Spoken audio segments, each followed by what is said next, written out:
여러분 안녕하세요. 코인복지사입니다. 오늘은 나의 투자 방식이라는 주제에 대해서 이야기를 해볼 건데요. 예전부터도 그렇고 최근에도 계속 그렇고 많은 분들이 어떤 코인에 투자를 하냐라고 문의를 많이 주시는 분들이 있어요. 영상에서 포트폴리오를 공개해달라고 하시는 분들도 많고 이래저래 요청이 있습니다.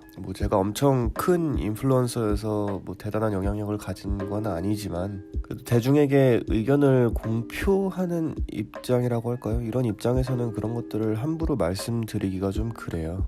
그래서 라이브 했을 때만 조금 말씀을 드렸는데 특정 코인이나 그 코인의 수량 이런 거를 정확히 언급하진 않겠지만 어느 방향을 가지고 투자를 하는지에 대해서 이야기를 한번 해보려고 합니다. 영상 보시기 전에 구독과 좋아요 그리고 영상 공유해주시면 저에게 작지만 큰 힘이 되고요. 댓글 달아주시는 모든 분들 감사하고 사랑합니다. 우선 제가 이 시장에 처음에 들어오게 된 기본적인 배경부터 설명을 좀 드려보자면 제가 진짜 처음으로 비트코인이라는 거에 대해서 들어본 거는 2013년 말입니다. 평범한 회사원이었던 저는 퇴근 중에 지하철역에 비치된 공용 텔레비전에서 경제 뉴스를 보게 되는데요. 그 뉴스에서 유럽으로 여행을 가는 배낭여행족들이 비트코인이라는 것을 들고 여행을 가면 환전을 하지 않아도 되고 이런 이유 때문에 환전 수수료도 아낄 수 있고 어쩌고 저쩌고 해서 막 설명을 막 해주더라고요.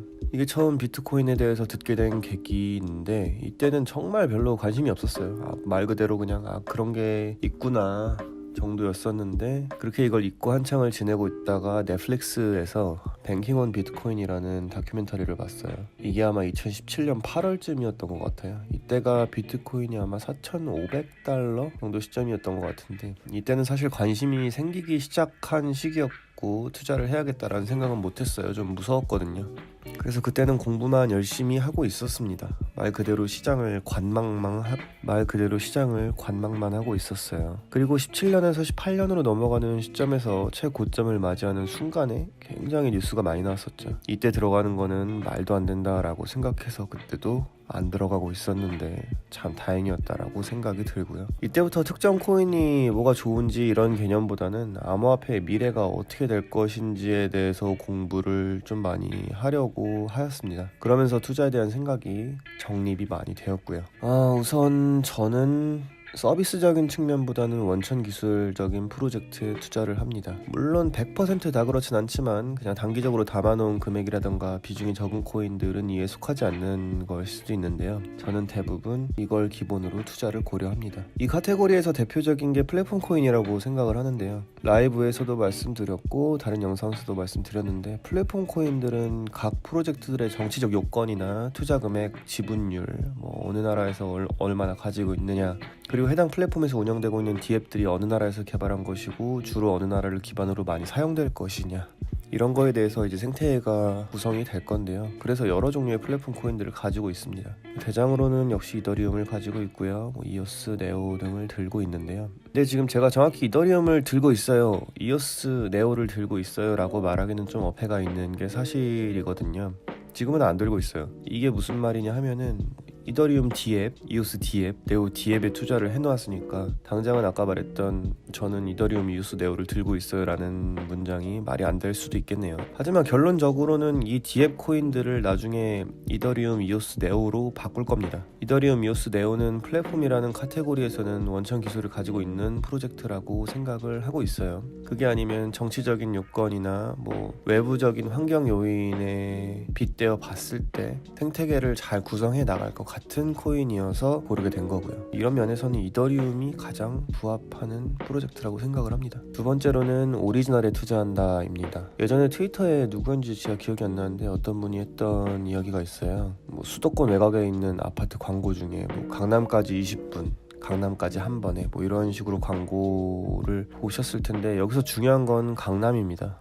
결국 모든 건 강남으로 모인다라는 건데요. 저는 외곽 아파트들이 포크된 코인들이고 강남이 비트코인이라고 봅니다. 이더리움을 보면 강남이 이더리움이고 외곽 아파트가 이더리움 클래식이 되는 거겠죠. 무엇보다 좋은 프로젝트라고 하는 건 결국엔 그 무엇이 오리지널이라는 걸 인정하게 되는 거죠. 그 무엇의 오리지널리티는 변하지 않습니다. 물론 다소 어색한 비유일 수 있다고 할 수 있지만 여기서 드리고 싶은 말씀은 어디까지나 오리지널리티에 대한 거고요. 결국 오리지널만이 살아남는다는 것입니다. 비트코인 캐시가, 비트코인 골드가, 아니면 사토시 비전이 아무리 날고 기어봐야 결국엔 비트코인이 오리지널이라는 거죠. 그래서 저는 오리지널을 선호한다고 말씀을 드리고 싶습니다. 마지막으로 미래 먹거리입니다. 맨 처음 비트코인이 세상에 나왔을 때 저점 매수해서 지금처럼 지옥 같은 하락장에도 엄청난 수익을 보고 계신 분들이 있죠. 그분들은 지금 가격이 아무리 떨어져 봤자 충분히 지금 많은 수익을 거두고 계실 거예요. 그리고 그때 수익을 보셨던 분들은 제 생각해보기에는 아마도 이더리움에 투자를 하셨을 거예요. 그리고 그 이더리움으로 다른 ICO 프로젝트들에도 많이 투자를 하셨겠죠. 이렇게 자산을 증식을 시켰을 거라고 생각을 합니다. 앞서 말씀드린 이런 분들의 다음 행보는 어떻게 될까요? 다음 기회를 또 찾고 있으실 것 같습니다. 제 생각에는. 현재로서는 이 미래 먹거리로 주목받고 있는 게 역시나 증권형 토큰의 STO죠. 저도 미래지향적으로 어느 정도 시드는 점진적으로 STO 영역으로 조금씩 옮기려고 하고 있습니다. 제가 항상 말씀드리는 거지만 지금 유틸리티 시장에서 사용되는 코인들은 보이지 않는 곳에서 자기의 역할을 수행할 것이고 STO는 이제 보이는 영역에서 자신의 역할을 수행할 것이라고 항상 말씀드리는데요. 이 두 영역에 모두 투자를 하는 게 저는 좋다라고 생각을 합니다. 그래서 미래 먹거리를 미리미리 준비할 수 있는 투자자가 되시는 게 좋다고 말씀을 드리고 싶습니다. 이런 식으로 간단히 정리를 해보았는데요. 여담이지만 제가 가지고 있는 다른 생각을 하나를 더 말씀을 드리자면 저는 비트코인보다는 이더리움이 더 신뢰가 가는 것 같아요. 가치 저장형 코인들보다는 기술력을 갖고 있는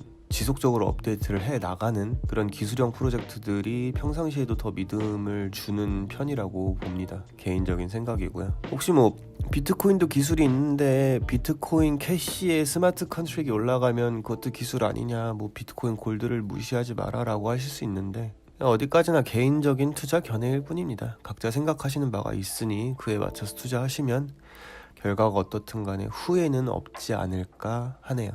누구든 자신의 주관을 갖고 투자를 하는 것이 좋다고 생각합니다. 누가 좋아서 지인이 좋다고 해서 투자를 하는 건 좋지 않아요. 혹시 정 지인이 좋다고 한 게 투자하고 싶으면 반드시 공부를 하셔야 합니다. 그리고 웬만하면 주변에서 좋다고 해서 사는 것들은 결과가 좋지 않았죠. 모두 다 그런 건 아니겠지만 그런 것들은 대부분 주변에서 추천을 한 겁니다. 그러니까 여러분들은 아무도 믿지 마세요. 스스로 공부를 하셔야 합니다. 이게 가장 중요한 내용이라고 보시면 되겠네요. 시대의 흐름을 잘 쫓아가는 것도 중요하지만 자기 주관을 지키고 절대 다른 사람을 믿지 마셨으면 합니다. 제 영상도 항상 참고 자료로만 사용해주세요. 아시죠? 이상 복지사였고요. 오늘은 투자에 대한 저의 견해를 말씀드려봤고요. 이상 복지사였습니다. 감사합니다. 안녕히 가세요.